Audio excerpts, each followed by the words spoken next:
Hello and welcome to the Manlikeradio podcast.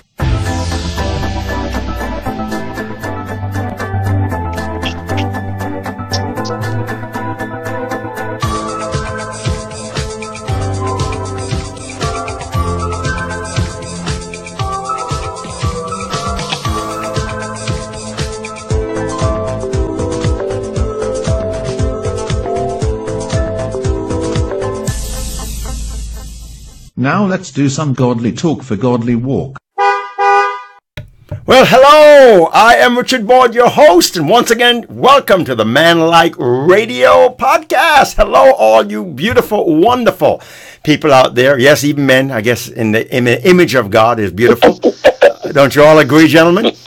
I agree, my brother. Okay, all right, because I didn't want anybody to start thinking something, and but hey, God admires beauty, so I guess men are beautiful too. So, but anyway, I don't know what our wives would say. That's another story. Anyway, but we want to say thank you once again for being part of the podcast, and those who are joining in right now, welcome. We've got a great program tonight. Got Stan Ferrell on the phone, Pastor Stan Ferrell from Arlington, Texas, and then of course we've got Auther Culpepper from Three Rivers, Texas.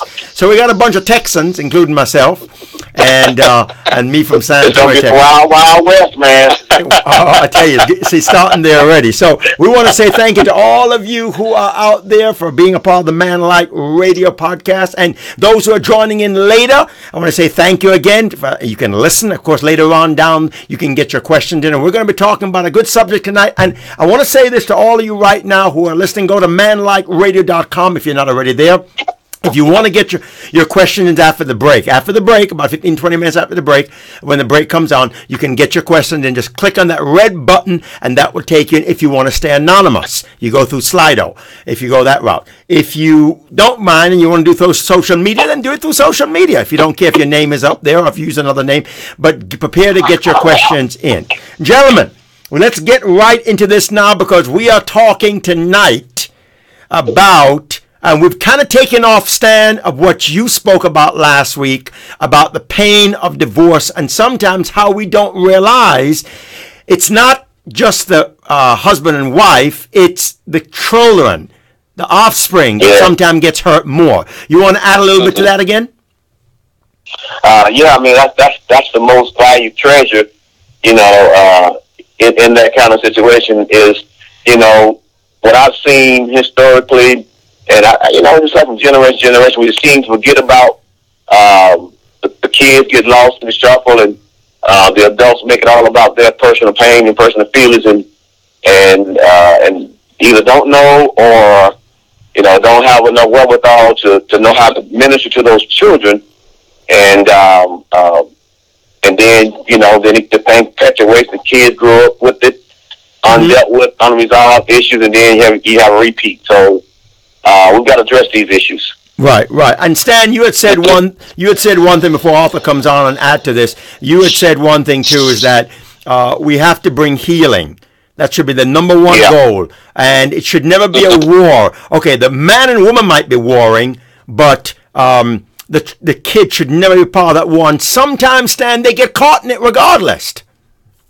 Yeah, they do, and I would rather say, the only reason it's a war is because, when the unfortunate situation happens, people start fighting for their own self-esteem, because that's the essence of any war, even between nations.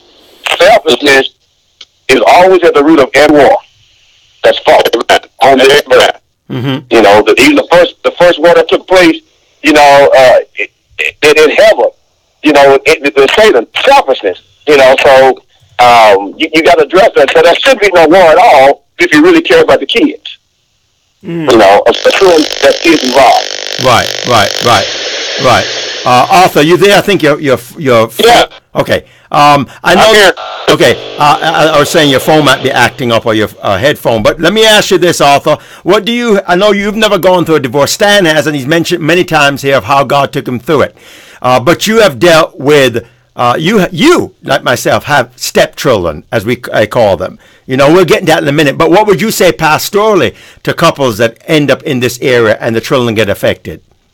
Well, I personally haven't been through a divorce, but my parents were divorced, so I'm a child of divorce. So you're the result of it, then. Yeah, I got the result of it, and the issue is, I had an old preacher tell me this one time. He said, when a child is offended, whatever are wounded at whatever age, they may never mature from that age. And they may be 60 years old, 70 years old, and still feel the wound of when they were a child. And I've noticed, especially in the area of divorce and remarriage, that wound has never been healed. Mm-hmm. And it's still, and they may be 60, 70 years old, and they're still 6. And that wound has been carried since they were 6 or 7 or whenever their parents divorced. And, and a lot of times the children blame themselves. Correct. For the divorce. And 99% of the time, the child has nothing to do with it. Because 2 adults, as Stan very well said, became selfish. One of them or both of them became selfish, and one thing unfortunate in my situation, neither one of my parents would allow us. Neither one of them criticized. They didn't criticize each other in front of us. That's good. My mother always uplifted my dad. My dad always uplifted my mother, even though they did not agree, and which was very fortunate. They didn't want us to pick sides, and they chose not to put you on a wall. That's exactly what they did. Right.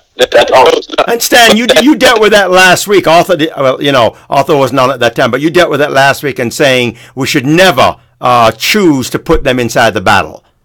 Right. Yeah, because that's exactly what it does. Make the child feel like they got to choose, and they don't have to choose. Right. Right. Okay, but let me ask you this, gentlemen, because I know we haven't even gotten fully yet into the whole thing. But what about, remember we got a question in last week, Stan, of somebody who said, well, the other parent was abusive. And what do you say to that? And I know what you said already. Let's repeat that again. Is the child now forced to choose? Say it again, sorry. Okay, so what I'm saying is last week we had a question in, and the person said that they had to divorce and the child had to choose basically because the other parent was abusive. What do you have to say? When we said last week, the child still has to choose. You don't think the child has to choose because, again, that does something psychologically to the child and puts them at a disadvantage. What has to happen is, if that's the case of abuse, then that parent, who's not the abusive parent, must address that issue, in protecting that child, and sometimes you got to bring in, the social service, you got to bring in the legal system or whatnot. Right. But you still don't make that child have to choose because whether the parent's a good parent or not, it's still the parent. Yes. And you can't make a child choose. You got to address that issue of abuse. Yes. Yes. And I think that's a fallacy with our society. Is none of us get to choose our parents. Right. Right. God gave us our parents, and then He commanded us to honor them. Exactly. And it doesn't say if they're honorable. It says you honor them. So that has to come from you and your relationship with God. You have to get to the place as an individual, and it's hard sometimes. In fact, I was listening to a friend, and they had asked a rabbi in this forum, what's the hardest commandment to keep? He said, honor your father and mother. Yeah. He said that's the hardest one. Well, because every one of us come to a place in our lives when our opinions differ from our parents' opinions. Right. So let's go right into this now as we continue. Let's do this. Let's talk about now the other aspect, because all of us in here, including myself, have had some form of stepchild beside blood child in our life. So when I say blood, biological. So how do we as godly men start dealing with a situation, whether it's we're actually going through the divorce, whether the child came to us? How do we start dealing with that stepchild? What areas? Let's talk about some do's first of all. And I'll throw it to any one of you. Well, I'll take it from a child's perspective. If it's a stepfather, don't try to be their dad. Just be their mother's husband. And if it's a stepmom, don't try to be the mom. Just be be my dad's wife. Okay, so are you saying that because officially they actually have an actual biological... Well, do what now? Are you saying that because they actually have an actual biological father and mother and you want to compete? Is that the reason? Well, the reason they do have a biological father or biological mother, it's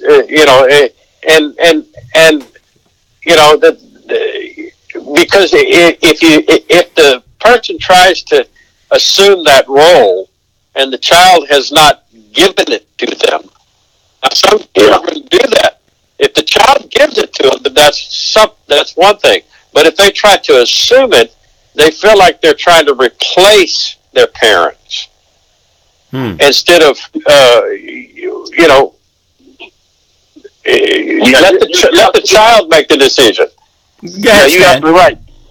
You know, the wise approach to that, again, as I think we mentioned about this last week, is that the wise approach to that is you're right. You have to take that approach because that child's mindset is, hey, this is a stranger, this is a foreigner. Because they don't understand the principle. They don't understand the principle of mother and fatherhood because they think, it's extended to blood and biological, even though it's not. But what that parent that's coming in has to do is you got to win that child. You give that child the full benefit of a child, and then eventually they'll reciprocate and give you the full benefit of a father or a mother. Right. So but you got to show that. So.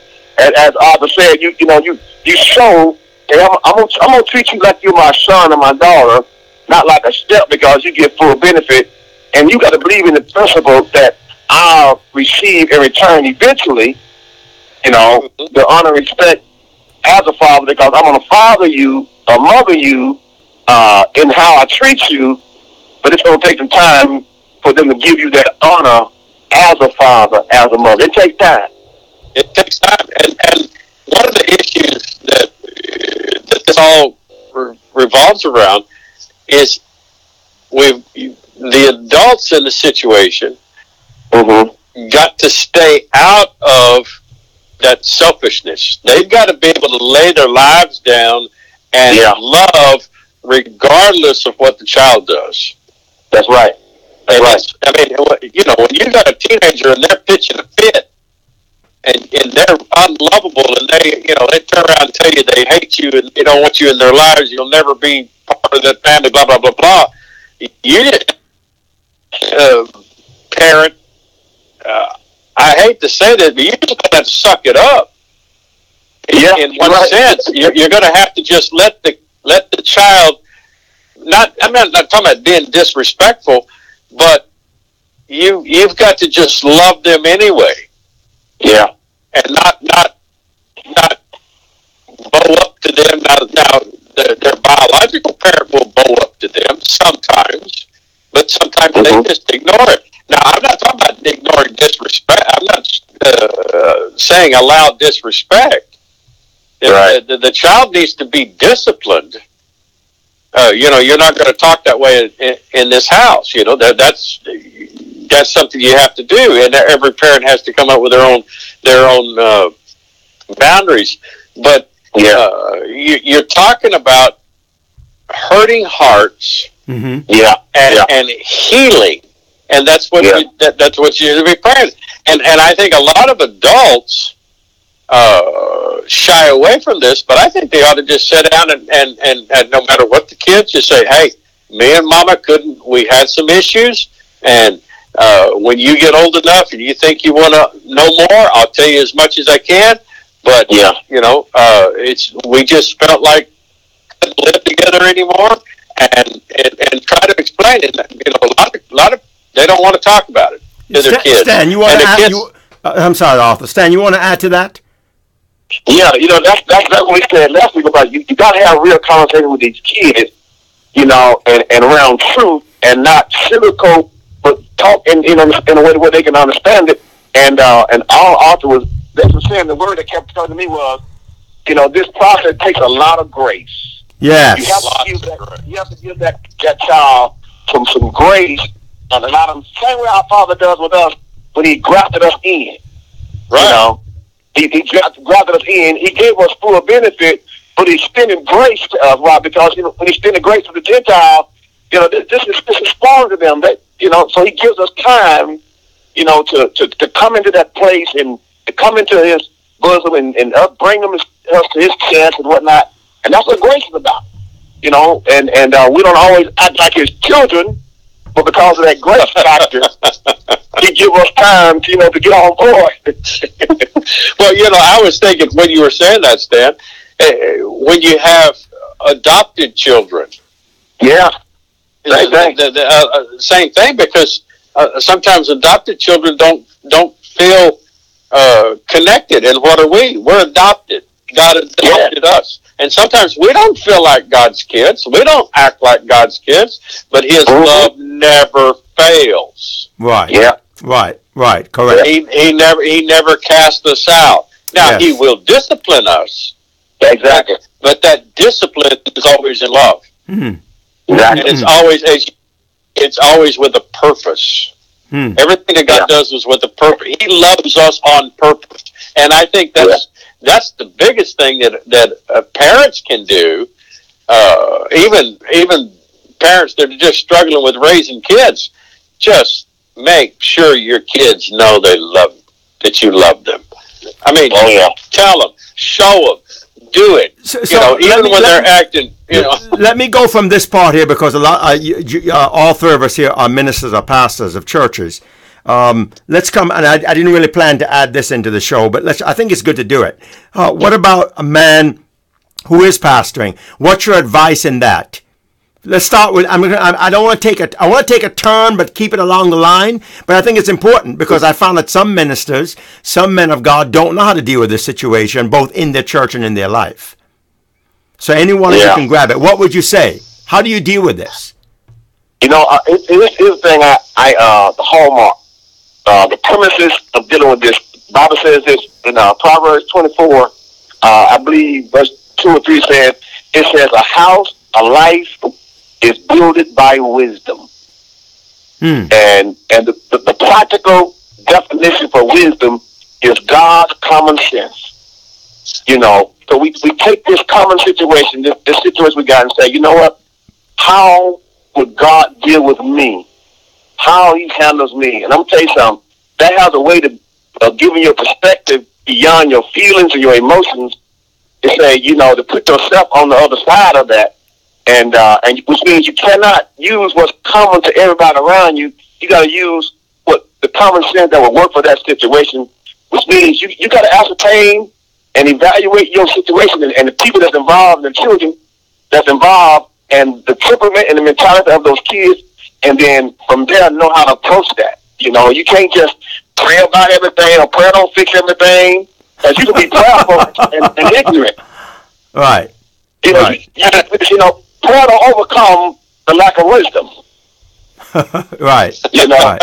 Right. And so, that as a pastor, that's the way I have to approach. Okay, wisdom tells me what does this child understand, and what will reach this child, and it may be totally different from some other child.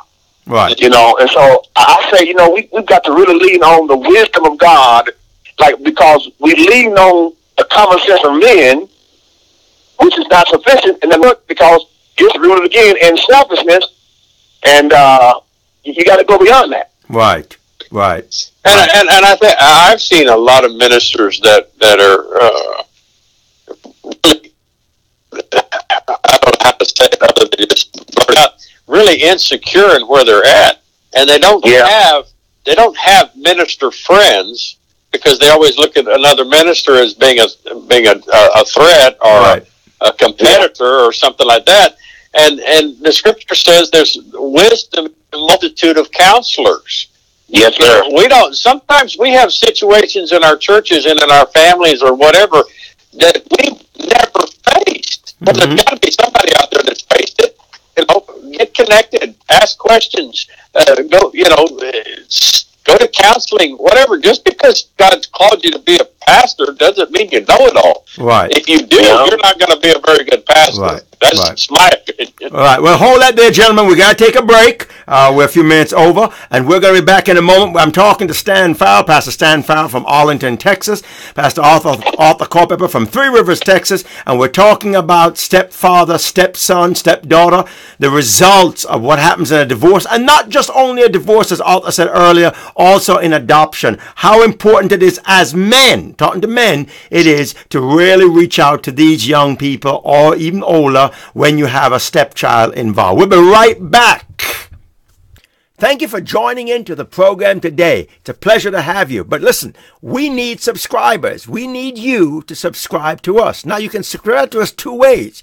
You can do so on the social media you're watching, or you can go to manlikeradio.com and join up to our email. That's right. Subscribe to us, guys, so that way we can keep in touch. We can send you news of what's going on. At the same time, we can get together, and when we have giveaways and so forth, you can be a part of that. So once again, thank you so much. But we do need subscribers, and we do need you to subscribe. So please take that time and go ahead and either hit the subscribe button, whatever social media you're on, or at the same time, go to manlikeradio.com and send us an email at manlikeradio@gmail.com. Well, let's go right back into the program.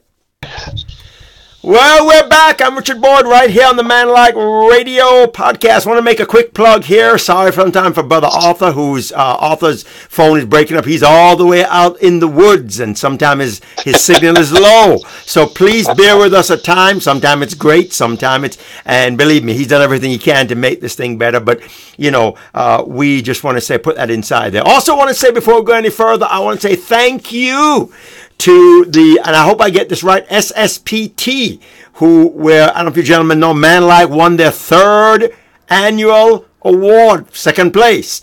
It's a seniors. Awesome. I can't even say it right, and forgive me. I hope I haven't butchered this. And people might say, "Why'd you say it then?"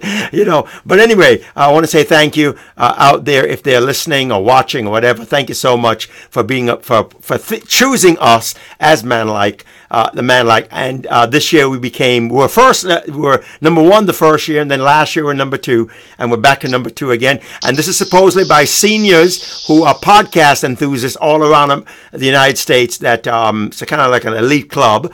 And they voted, and they voted us as number 2 again. So thank you. Out of I think it's over 100 podcasts that they listen to. Awesome. Okay, all right. Congratulations. So, and don't vote us next time down because of Arthur's phone. Okay.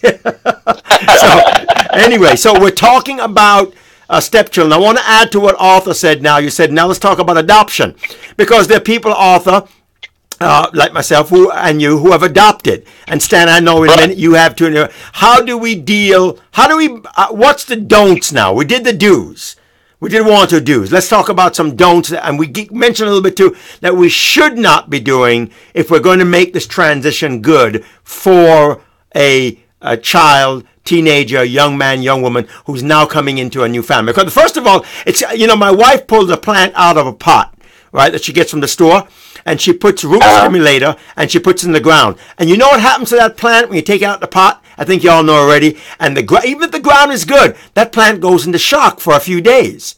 Right, yeah. No matter how much water you put in the plant, right? No matter how much chemicals you put in it, that plant wilts for a few days. It goes into a shock. And then after that, no matter how you soak the roots, you know what I'm saying? So is that what we're seeing? Taking that, is that what we're seeing with young people, children who are coming out of a divorce, or where mama now brings a new man home, and I'm saying this in a right way, or daddy brings a new woman home? Is that what we're seeing, man? I believe so. I believe that there's a shock factor in our lives that has to be addressed, and you have to acclimate to a different environment, and spiritually, my oldest son, we adopted my oldest son, and we were there at his birth. We were there. I mean, we actually waited a couple of years to adopt him, but he's lived with us the whole time. But that he has questions. Why did, wasn't I? And then the deals that he struggles with was, why wasn't I good enough for her to keep me? Why wouldn't I do it good? And see, those are tactics and things that the enemy does and brings it against the minds. And that's why most children in divorce blame themselves. Well, if I'd have been better, mama would have stayed, or if I'd have been better, daddy would have stayed. And it's not the child's fault.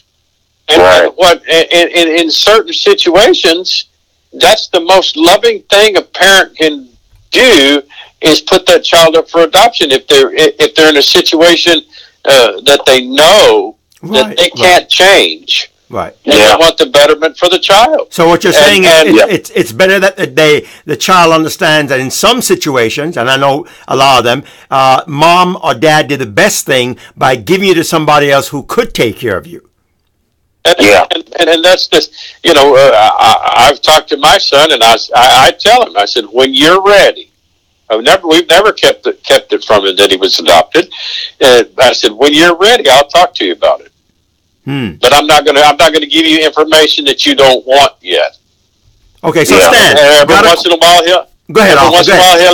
he'll ask me a question. Dad, what about this? And I said, well, I don't know that, but I do know somebody that does. And I told him to go talk to him, and he did, and it settled a lot more issues. Well, my son's now, he fixed to be 35. So, these are things that he's been dealing with all of his life. Okay, but he's now come to a place where he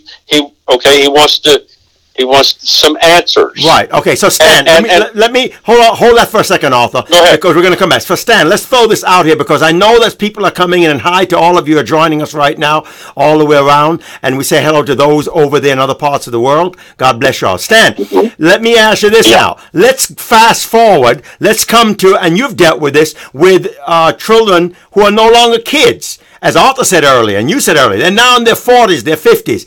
And let's just take a quote, a hypothetical situation. And Auther, you can come back and answer this later. The mother gave them up, and they end up in an abusive home or foster homes, and then they build up years later. Now they're now in their 40s, their 50s, their 30s. How do we deal with that, with those type in the situation? You have to deal with the spiritual and psychological, and because obviously, that was a physical situation that, for whatever reason, the parent gave them or whatever, and get them to look at that. Listen, let's look at the fact that you were given an opportunity. It may not be the best opportunity in terms of what assistant environment where you put in, but you were given an opportunity to be who God made you to be. And sometimes treasure is found in the trash, And so here's how we're going to take this situation that you were born in, because there's a purpose to your life. And regardless of where you have to start, it's just your start. It's not your end. It's not an indicative of what your life's going to be with. Because everybody got something they got to deal with, and unfortunately, this is what you got to deal with. But it's in you to deal with it. And so look at it from a perspective as it's really an truth about who you are, and who you are is not about where you found yourself or where you have to be raised at. So it speaks volume about the character that's in you. And so let's look at how we can bring that out in you, because in doing so, you're going to be able to minister to other people. So you got to take that negative situation and turn it around and say, you know what? People make decisions. So here's how you can reverse those bad decisions that your mother or your father may have made, and then produce something with your life, and in turn do the same thing, because there's going to be another kid that's going to need this wisdom that you have, that you're going to gain from this. And when you look at that, then it's not about your pain. It's really about your purpose. Right. Right. And Auther, let's talk about this thing, because you just said it a while ago. Let's deal again with the person out there who might be hurting, might be watching right now, or listening, or joined in, and they're still busted. And you, like you said, you've never hid it from Joshua, and we know how you and Linda have looked after him and cherished him, and now God is blessed with your own children. But let's deal with this. How do you deal with like Stan says, but how do you How do you deal with a person in that area? Well, I was thinking about Stan was talking. I remember when I went off to college. I went off to college when I went to Bible school when I was in my early 20s. And one of the first things the Spirit of the Lord told me was, you need to forgive your parents. Yeah, I was really angry and bitter because I didn't want them to divorce, and they did. Right. And it was like they didn't ask me. Yeah. But but that happened back when I was 12. All right, there had been 10 years already when this conversation with the Lord, and I was really struggling with it. Lord, I know you tell me to forgive, but and I was struggling with it. And I had this thought, and it had to come from the Holy Spirit. And he said, you ever consider this? That they did the best they could with the information that they had at the time. Mm-hmm. Yeah. And when I realized that, it dawned on me that I've made decisions that weren't the wisest in the world, the wisest thing I could have done. But with the information that I had and that the way I processed it at that time, that was the decision I made. And when I came to that conclusion, it just freed me. I was able to forgive them. I was able to look at them and say, praise God, they're my parents. I'm sorry they didn't make it. Let's move forward. And I've seen that. And when I see people struggle with this, and I know it helped me. And I've seen people in ministry that I've ministered to over the years in churches, and when I see them really do something that's not real wise, that just comes back to me. They did the best they could with the information that they had at the time, and it allows me to love them, and it allows me to not judge them, and it was just freeing to me as a child of a divorce situation, and that's been I'm going to be 62, so it's been a long time ago. But I still use it. I still use it today. Right. But and you know what, Richard? Go ahead. You know what? Go ahead. That was the Holy Spirit way of removing Arthur's mind off of himself, which is the root selfishness. Right. Think about them. Because that's what makes it difficult for people to forgive. They can't just get past that you did this to me. Right. And when you can let that selfish thing go, then you can walk into these other things, and it frees you. It frees you. Right. Yeah. Wow, that's powerful. Right. That's awesome. And Stan, let me just say this, Stan. You dealt with a situation where you had biological children who were struggling. Did I have what again? You had biological children who were actually struggling when you came out, right? So, what is one way you dealt with that? Because this is not even step now; these are your own kids. Yeah, exactly. And again, conversations, real conversation, being active in their lives, and dealing with it, and allowing them to address their feelings. Address their feelings, because if you don't allow them to address their feelings, then they'll address their feelings up to something else. Right. So you got to address so they don't dress it up, and become something else. And because when you address it, it's kind of like you keep that enemy exposed, and he can't hide. When he can't hide, he can't grow, and can't defeat, and can't conquer, because you keep it exposed with the truth. And love. Right. And you just walk the journey. Right. Every day. Wow. Right. That's awesome. Yes, sir. Well, let's start with you, Auther. Any closing words to someone who might be listening? Auther? Let me say this. Go ahead, Stan. Go ahead. The biggest don't. I don't think we really answered the question you asked. The biggest don't. We're dealing with children we call stepchildren, adopted children, because like I told you, I don't use those terms. Mm-hmm. Is don't ever make the child feel like they've got to earn anything. Exactly. Amen, brother. Amen. That's the biggest don't. Okay. You know, man. Because they can't. Because they can't. And because if you do, they'll never measure up. You'll never get to where you need to go. Wow. Right. Wow. Right. Wow. Author? Amen. Author, anything? I just say amen to that. You just second it. That works in all of our lives. Yes, sir. Not just children, but adults and everything. Stop putting expectations on people. Just love them. Right. Just love them. Yes. Just love them. Yes. Yes. I agree. Yeah. Well, gentlemen, we've come to the end of it. We're history.